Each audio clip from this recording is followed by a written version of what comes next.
Welcome to the Tough Fish Show. I am so excited to bring to you Mallory Howell. Mallory, thank you so much for being on the show. Yes, thank you, Jennifer, for having me. I'm very I- excited. I'm so glad you're here. Absolutely. And I would love for you to start by telling me, how'd you get into writing? I've always enjoyed writing, even as a kid. There was a poetry contest, little competition in middle school, and I took part in that. And I actually had just a really small piece of poetry published in a book when I was in middle school. So that was exciting back then.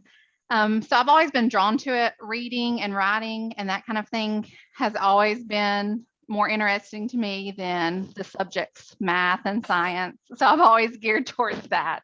And in the back of my head, especially in college, when I was going to become a teacher and training to be a teacher, I always wanted to write a book. I just really didn't know what kind or anything about the process.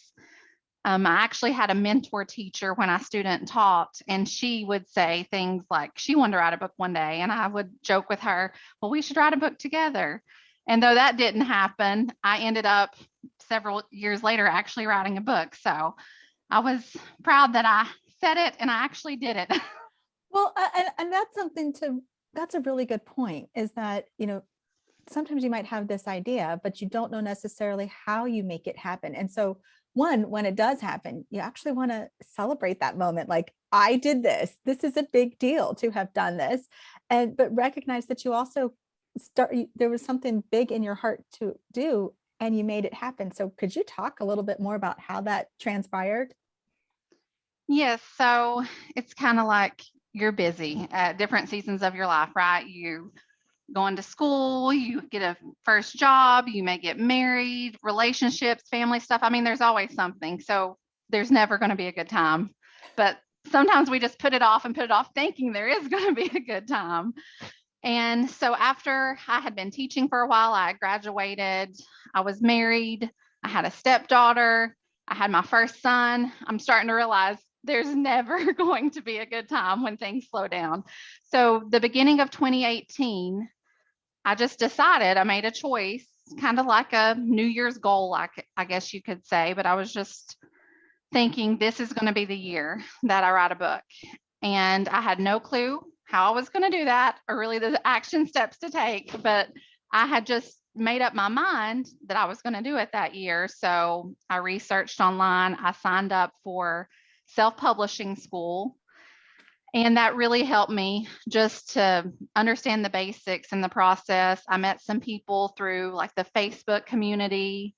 I got an accountability partner, someone that I'd never really met in person, but we started communicating um, via phone. And I just started doing it a little bit at a time. And one of the big things that helped me because I was busy, I was like I said, I was married, I was stepmom, mom to a almost 3-year-old at that time. I was teaching full time. And so I just had to get up before everyone else in the morning. That was my solution. Wake up a couple of hours before everyone to get it done. And that's how the process really started for me. That's when I researched, that's when I did most of the work. And I just did it slowly and it actually happened and came together a lot quicker than I anticipated. So I was So, really happy with that. so how is it that that happened though? Because to your point, when it feels like you're carving out smaller chunks, Mhm. how is it that it came together, like you said, quicker than you thought? Is it just because you had a longer duration in mind, or is it something that just things started to flow a lot easier and you got more done in the limited time that you had? Well, I think when I actually figured out, oh, this is what my book is going to be about after, talking to other people and researching and reading things. And then I was like, oh, I do have this story to tell. When I figured that out, then it clicked and it went a lot faster. That's fair. That's really cool. That's a really good point. And one of the things you mentioned, a couple of things that you said in the conversation, you talked about having an accountability partner. Yes. How did you decide that the person that you ended up partnering with was the right person? And what was it like doing that? Like, did you have a certain rhythm and system with each other, or how did that work in case someone else might be interested in feeling like that would help them? I think it really is just trial and error. I did not know exactly that person was going to be the right fit for me. I mean, going into it, really, just based on our conversations through like the Facebook chat and the Facebook group privately, it seemed like she was in the process of writing her own book about her own personal experience with something. It was going to be a nonfiction book. And we connected with that. She had kids, I had kids. We had similar personalities, it seemed like, but we really just had to try it out because I had never met her in person. So we really just got to know each other, like I said, via text and phone call. And I haven't spoken to her in probably over a year now, but during that little season, we were the right fit for each other and we helped each other get to this next step. I love that. I think that that's awesome. And I like that you mention it in the context of a season too, because it might be that, you know, different pieces, different steps come in together, different people come as part of the process to bring about your book at the right time for whatever duration that is. And that's, Mm-hmm. I love that you say that. So when you chose to carve out time in the morning, was it because morning was just the most peaceful in the house with everything going on? Or was it also the best time for you, for your like creativity, your energy level? Like, was it a blend of both? Or was it you recognizing, no, this is really the best time? And even if I don't have all my creative juices firing in all four cylinders kind of thing, this is the time I got to do it if I'm going to. Yes, I think so. One book that I read during that time was The Miracle Morning, Mm. and that kind of inspired me to get up earlier. I was always, I guess, what you could say, a morning person. I mean, I didn't strive to get up as early as I could before, but it didn't bother me like it can some people. Mhm. Example, my husband. But he's more of a night owl. He will work really late into the night, and I just can't do it.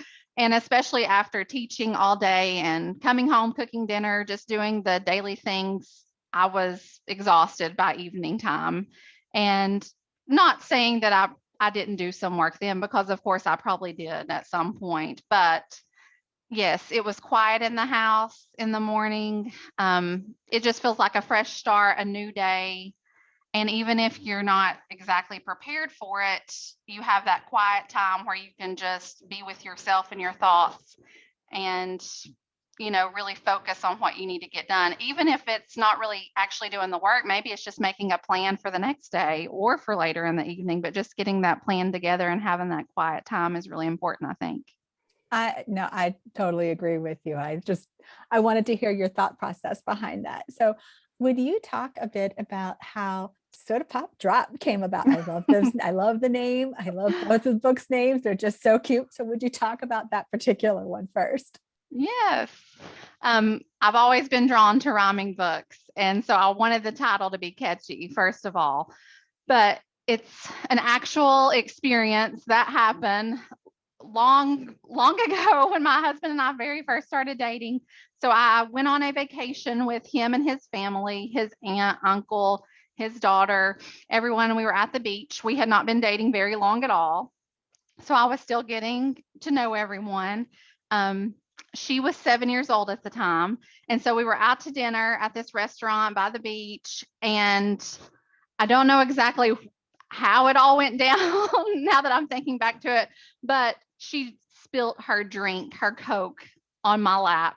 Oh And my, I had white shorts on. And of course, it like spilled all over me. And at the time, I thought it was an accident. And she was like sorry and apologizing. But then later on, sometimes she would say stuff, well, maybe it was an accident, joking around as a kid. And I'm thinking, maybe she was trying to to get rid of me from the start, and it was nothing mean or, ill-willed, but it was just funny from a kid's perspective. It's someone new in your dad's life, and I really don't know if it was an accident or not, but it's just a funny memory that we have that she spilled her drink on me. And, then I had to go around with Coke on my shorts the rest of the evening before I could change.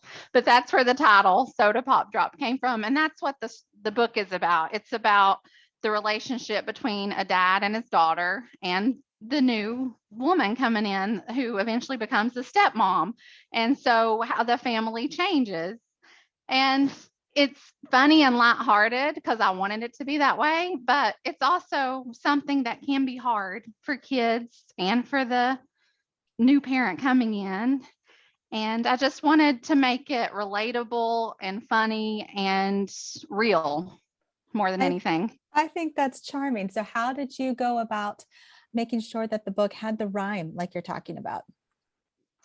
I just really played around with the words. I knew what I wanted the message to be, and so I would just have to sit there and think of synonyms, different ways to, make it work and make it flow. And of course, later on in the process, I had an editor that kind of helped me with some of the words.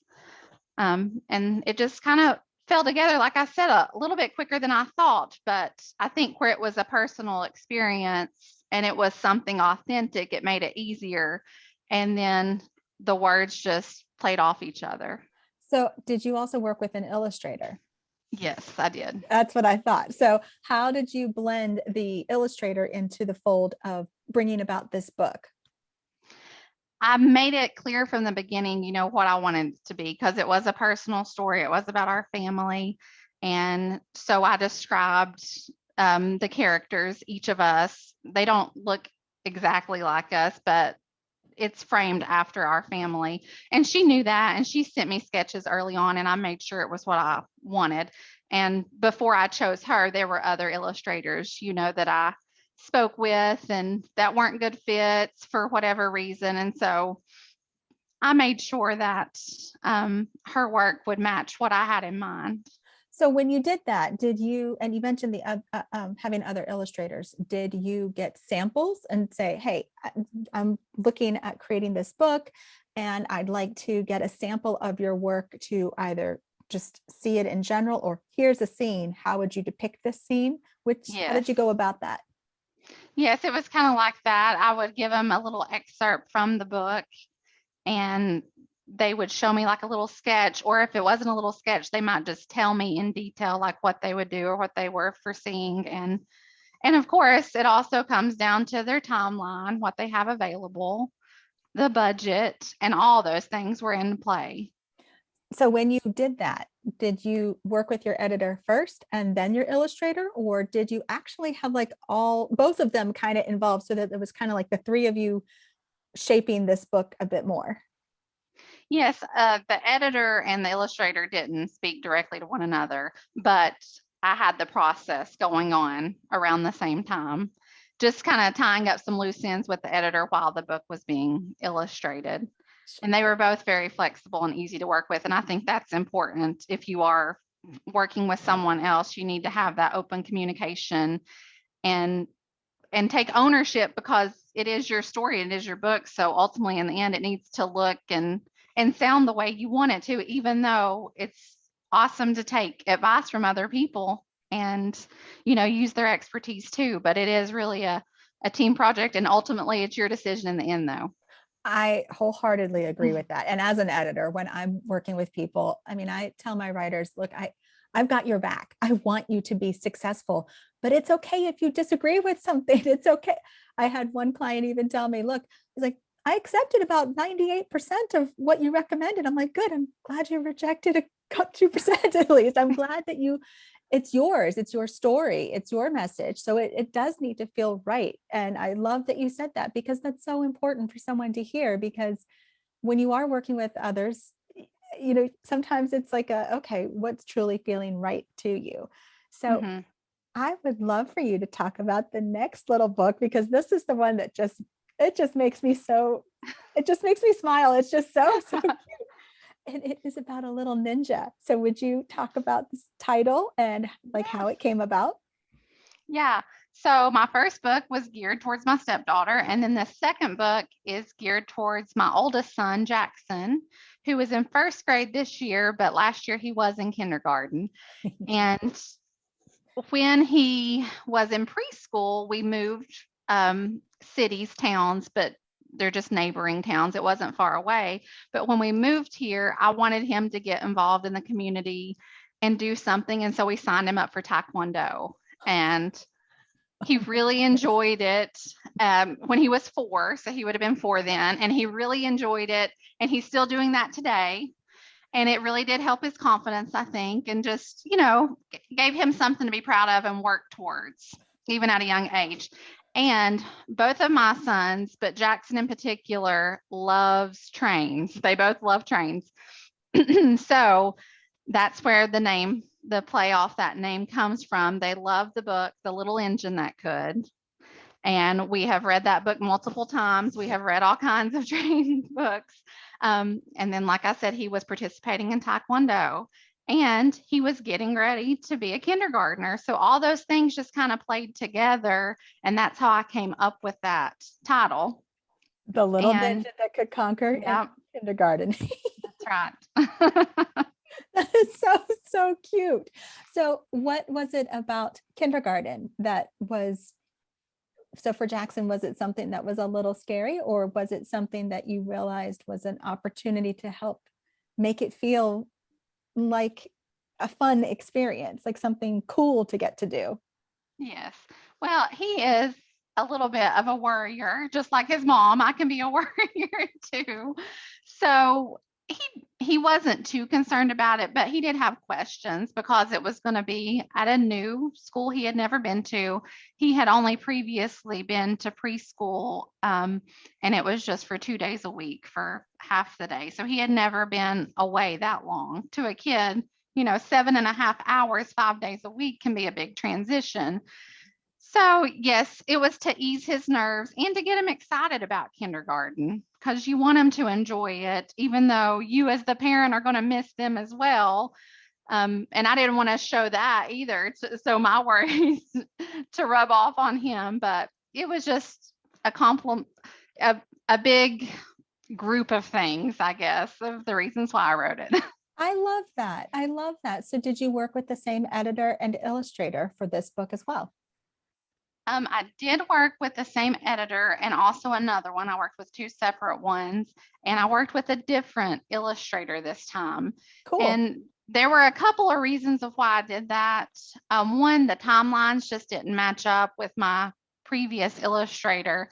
And I wanted, since I'm, learning and still doing this, I'm new in this process. It's only my second book. I wanted to play around and try the different styles and see which one I really like the best. And each story is different in its own way. So the illustrations for the first book may not be the right fit for this next book. And I've been satisfied with how they've both turned out. I love that. I love that you say that especially when the books, that if you're the commonality and it's not a series per se, that you're showing some movement in there about how to change it up, to make it look a little different. I think that that's such a creative space. That's so cool. So in The Little Ninja That Conquer Kindergarten, I so love that name. It's just precious. This makes me smile when I think of it, just because it's just so fun. But when so did you get what would affectionately be called beta readers to read this book ahead of time or give you feedback, before it went to publication? I did that more so with my first book, where I was really enrolled with the self-publishing school, and I had people on like an email list that I sent it to. With the second book, I didn't do that as much. There were still a few people that read it beforehand, and that kind of helped me get the launch going. But there was a lot going on because of just 2020 in general, and things were changing by the month, by the week. And I didn't even know, there was a point where I was writing it and I didn't even know if he was going to start, kindergarten as usual because of everything going on. And so then I'm like second guessing myself. Should I send this book out into the world about him going to a physical school and conquering kindergarten when everything's virtual and online? So I had that going on at the same time. And I think that kind of did derail me for a little while. I lost momentum a little bit just with everything. But I knew the message of the book, and it was about perseverance. And so I knew I just had to go ahead and get it out there. But I did not have as many people giving me their input as I did with the first book. But you know what? I love that you shared that there might have been a moment of doubt for whatever reason. Any author could run into it, and it might be for a very different reason. Maybe they've shared something so personal that they're like, oh my gosh, it Yeah. was one thing to write it and maybe share it with my editor. And now this is different. Or maybe they've done something, they've written a different genre that they were comfortable with one and now they're trying something different. And that feeling of, uh-oh, that second guessing, that doubt could creep in. But I love that you said that I needed to keep going, to persevere, that the message of that book, that children's book, was perseverance, but you could take it on and show that you were doing that too. I love that. I'm so glad that you did. Thank you. I mean, we can learn a lot as adults from children's books, I feel. Even the simplistic messages, they really speak to everyone universally. I really think that. Oh, I do too. I absolutely think that. That's such a cool point to make. Valerie, thank you so much for being on this show. I am so glad that you have been here. Thank you so much. Where can people connect with you and where can they get the books? Okay, well, I'm on Instagram at author.malloryhowe. So you can connect with me there. And my books are available on Amazon and Barnes and Noble online. And I do have a website as well. It's www.authormalloryhowe.com. Love it. Love it. Mallory, thank you so much for being on the show. I'm so glad you were here. Thank you so much.